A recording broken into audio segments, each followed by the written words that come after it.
Hello दोस्तों, मेरा नाम है सिद्धार्थ सिन्हा और ये जो वीडियो आपका how to prepare for bank PO exam, हम इसके ऊपर बात करें कि बैंक पीओ के एग्जाम को किस तरीके से हमें प्रिपेयर करना चाहिए, कैसे हम प्रिपेयर करेंगे कि हम पास हो सकेंगे। देखिए, जब बैंक पीओ का तैयारी कर रहे हैं तो आपके एक बात में ध्यान होना चाहिए, दिमाग के अंदर बात में नहीं फीड होना चाहिए आपको कि आपको सिलेबस क्या है। सबसे पहला चीज जानिए सिलेबस क्या है। ठीक है, जब तैयारी कर रहे हैं तो आपको सिलेबस क्या है वो मालूम होना चाहिए।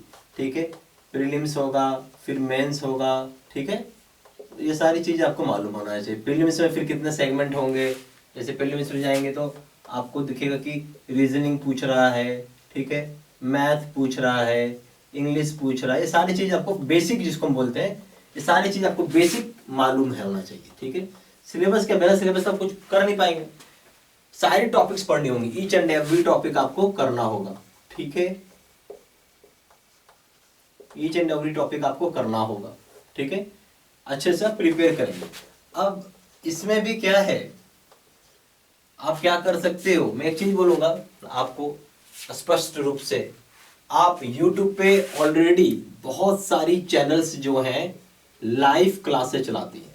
ठीक है, बिल्कुल फ्री लाइव क्लासेस चलाती हैं, तो आप इसका भी हेल्प ले सकते हो। मैं बोल रहा हूँ हेल्प, ठीक है, मैं नहीं बोल रहा इसी से पढ़ो पढ़ो नहीं बोल रहा, हेल्प ले सकते हो। बाकी एक गाइड जरूर खरीद लीजिए। ठीक है, गाइड पे बोल रहा हूँ, क्वेश्चन बैंक नहीं बोल रहा हूँ, दोनों में अंतर है। गाइड खरीद लीजिए। ठीक है, बहुत सारी कंपनी की आती है, मैं कंपनी पे नहीं जाऊंगा। जिसका भी आपको अच्छा समझ में उसका गाइड ले लीजिए, उसमें अच्छे खासे क्वेश्चन होते हैं। ठीक है, आप क्या करना, मानो कि भाई 2022 चल रहा है तो 2022 का क्वेश्चन पढ़ लिया, प्लस 2021 का क्वेश्चन कर लीजिए, 2020 का कर लीजिए, ये 3 साल का ही क्वेश्चन आप कर लीजिए, इतना ही बहुत है। ठीक है, एवरी टॉपिक, जैसे मान लीजिए मैं रीजनिंग पढ़ रहा हूँ, एग्जाम्पल बता रहा हूँ मैं आपको।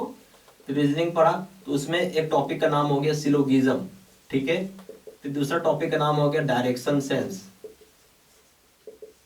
ठीक है, तो आप क्या कर रहे हो, हर टॉपिक का इतना साल का सवाल बना लिया, इस टॉपिक का भी इतना सवाल बना लिया, बनाते जाना, सवाल नहीं छोड़ना आपको।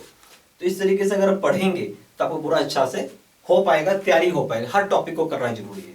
ठीक है, आपको नीड है, मैं बोला कोई जरूरी तो नहीं कि फ्री लाइव क्लासेस अब देखिए, मैं बोल नहीं रहा हूँ। अगर आपको नीड है तो देखिए, अगर नहीं नीड है तो इसको छोड़ सकते हैं, क्योंकि लाइव क्लासेस में बहुत क्वेश्चंस नहीं बताते हैं।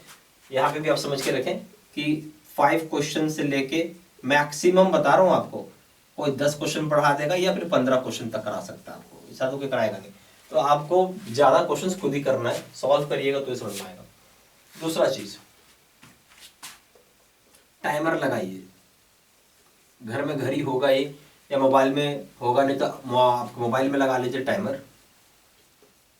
पहले हर एक क्वेश्चन को, जो क्वेश्चन है ना, आप उसको 2 मिनट का टाइम दीजिए।